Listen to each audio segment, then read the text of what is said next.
নমস্কার বন্ধুরা, ভিডিওটা শুরু করার জন্য আপনাদেরকে অসংখ্য অসংখ্য ধন্যবাদ। এই মুহূর্তে লক্ষ্মীর ভান্ডারের সব থেকে বড় খবর নিয়ে আপনাদের সামনে হাজির হয়েছি। একদম টাটকা খবর নিয়ে আপনাদের সামনে হাজির হয়েছি। আপনারা সবাই জানেন যে লক্ষ্মী ভান্ডারের টাকা কিন্তু বাড়িয়ে দেওয়া হয়েছে। যারা 1000 পেত তারা 1500 টাকা পাচ্ছে, যারা 1200 পেত তারা 1700 টাকা করে পাচ্ছে। আমরা কিন্তু সবাই জানি যে এই মাস থেকে লক্ষ্মীর ভান্ডারের টাকা বেড়েছে। এই ফেব্রুয়ারি মাস থেকে এই টাকা বাড়ার সঙ্গে সঙ্গে লক্ষ্মীর ভান্ডারের টাকা পাওয়ার নিয়ম কিন্তু বদলে গিয়েছে। আপনারা থাম্বনেলে নিশ্চয়ই দেখেছেন কি নিয়ে ভিডিও হতে চলেছে। হ্যাঁ, লক্ষ্মীর ভান্ডারে একদম নিয়ম বদলে গেছে। যে নিয়মগুলো আপনাদের জানা অত্যন্ত জরুরি। যে সমস্ত মা বোনেরা লক্ষ্মীর ভান্ডারে টাকা পাচ্ছেন তাদের জানা অত্যন্ত গুরুত্বপূর্ণ বিষয়। তো চলুন আমরা জেনে নিই কি কি নিয়ম বদলেছে লক্ষ্মীর ভান্ডারে। দেখুন, এখানে লেখা আছে লক্ষ্মীর ভান্ডারের টাকা বাড়িয়ে দিয়েছে, এবার নিয়ম বদলে গেল টাকা পাওয়ার। তারপরে লেখা আছে দেখুন, কলকাতা নবান্ন, লক্ষ্মীর ভান্ডার প্রকল্পে টাকা তো বাড়লই, তার সাথে রয়েছে আরো একটি সুখবর। প্রকল্পের নতুন করে আবেদনের জন্য প্রক্রিয়া হলো আরো সহজ। গত 5ই ফেব্রুয়ারি পশ্চিমবঙ্গ রাজ্যের বাজেটে 2026-27 পেশ হয়েছে।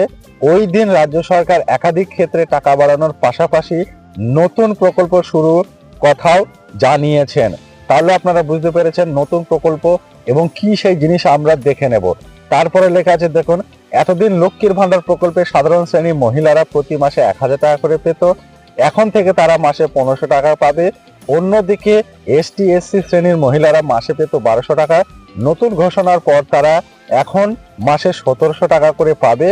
এই বাড়ার সাথে সাথে আবেদন প্রক্রিয়া সহজ করার জন্য উদ্যোগ নেওয়া হয়েছে।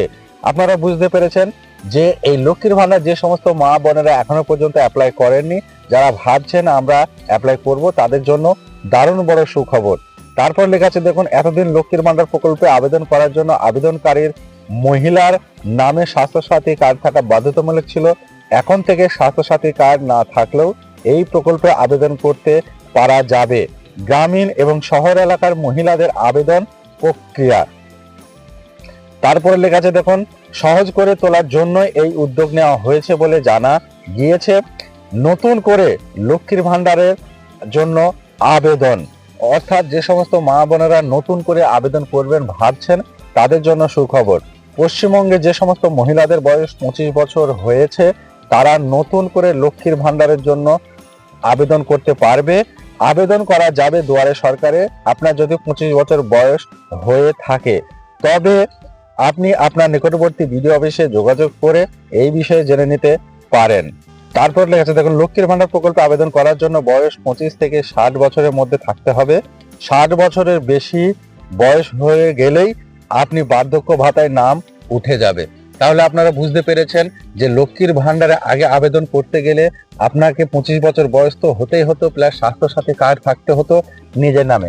সেই নিয়ম বদলে এখন থেকে স্বাস্থ্যসাথী কার্ডের কোনো প্রয়োজন নেই। 25 বছর বয়স হলেই আপনি কিন্তু লক্ষ্মীর ভান্ডার পেয়ে যাবেন। অর্থাৎ স্বাস্থ্যসাথী কার্ডের সাথে কোনো সম্পর্ক থাকলো না মহিলাদের। 25 বছর বয়স হলেই লক্ষ্মীর ভান্ডার পেয়ে যাবেন, এমনটাই কিন্তু জানিয়েছে। আরো জানিয়েছে যে 25 থেকে 60 বছর লক্ষ্মীর ভান্ডার পাবেন। 60 বছর হয়ে গেলে অনেক মহিলা টাকা বন্ধ হয়ে গেছে, তারা বার্ধক্য ভাতায় চলে গিয়েছে। অর্থাৎ যদি সরাসরি টাকা না ঢোকে তাহলে বিডিও অফিসে গিয়ে একবার জানালেই আপনার বয়স 60 বছর হয়ে গেছে, তারপরে থেকে আপনার অ্যাকাউন্টে টাকা ঢুকতে শুরু করবে। বার্ধক্য ভাতার যে অ্যামাউন্ট করা হয়েছে সরকার থেকে সেই অ্যামাউন্ট আপনার অ্যাকাউন্টে ঢুকতে শুরু করে দেবে। তো এই ছিল আজকের ভিডিও। যদি ভালো লাগে অবশ্যই জানাবেন এবং এই নিয়ে আপনার কোনো প্রশ্ন থাকলে অবশ্যই কমেন্ট বক্সে লিখে দেবেন, আমি আপনার উত্তর দিয়ে দেবো। ভিডিওটা সম্পূর্ণ করার জন্য আপনাদেরকে অসংখ্য অসংখ্য ধন্যবাদ। ভালো থাকুন, সুস্থ থাকুন, নিজের যত্ন নেন।